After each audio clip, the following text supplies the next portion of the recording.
No niin, elikkäs. Tarse Huokkotuuli olen ja olen 16-vuotias Siikajoelta. Tämmönen perusjuntti. Suomalainen nainen tai tyttö, nuori. Joo, jos kuuluu jotakin ääniä, niin nuo 2 koiraa, mitä mulla on kotona. Asun äitin kanssa, äiti ja isoveljen kanssa asun. Mulla on 8 sisarusta. Ja sitten äiti ja isä on eronneet. Ja iska on assunut Haimaassa, se on uusissa naimisissa siellä. Ja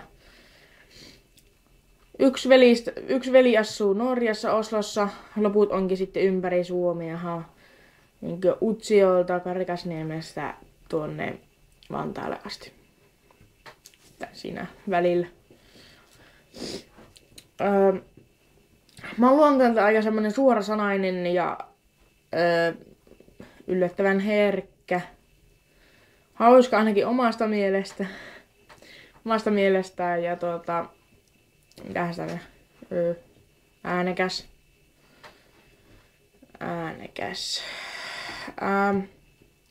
Mä oon sen takia poikamainen, kun mulla on 8 sisarusta ja sitten 5 niinku veljeä. Ja niinku 4 veljeä ja sitten on niinku minä tulee. Niin siinä on niinku 10 vuotta väliä mun isoihin siskoihin mulla ikäeroa ylikin. Niin ei oo niinku silleen kauheasti ollut tyttöjen kanssa tullut tekemisiä pikkusena. Se on jäänyt se, että pelaan TF2 ja CS ja siellä nyt välillä keksii kaikkia veljen kanssa aina pelataan tuolla lanit. Äitien kanssa tykkään, mutta no, whatever. Mä sanon tuossa heti aluksi, että mä oon sen takia oli haava, että kun mulla on semmonen sairaus ja geeni. Se on niinku geeniperinteinen, mä en sille voi mitään. En sille mitään voi ja näin. Tässä on mun toinen koira. Tämmönen 5 kuukauden ikäinen samojedi, Rätnä. Rätnä on niinku saamea ja tarkoittaa kaveri. Mä olin vähän aikaa sitten olin Karikasniemessä, ihan niinku Utsjoella. Se on ihan Lapissa. Ihan pois. Ja siellä olin kuukauden koulussa ja sitten olin 2 viikon syyslomaa ja sitten tetti olin siellä.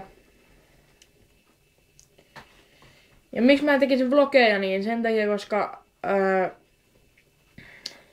mä katsoin pyhisvlogia ja sitten hoksasin, että hei, tää on ihan hauskaa, että vois vaikka itekin tekemään.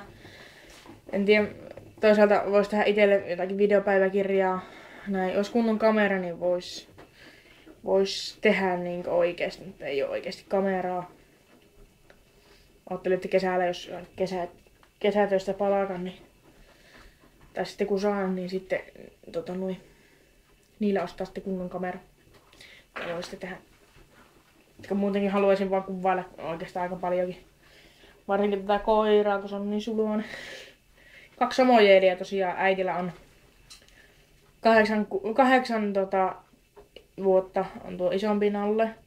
Ja Rätnä on sitten 5 kuukauden. Että semmonen pikku pentu vielä. Joka syö tuolla justiinsa. Ja tähän mä vielä. Eikä mulla, hei, jos te tykkäätte, niin painakaa peukku ylös, tai jos ette, niin alas. Ja sitten, jos tässä tykätään kauheasti, niin kyllähän mä sitä jatkaa, mutta jos ei, tulee vaan jotakin, että läski. Niin varmaan, että jaksa jatkaa, että eikä siinä.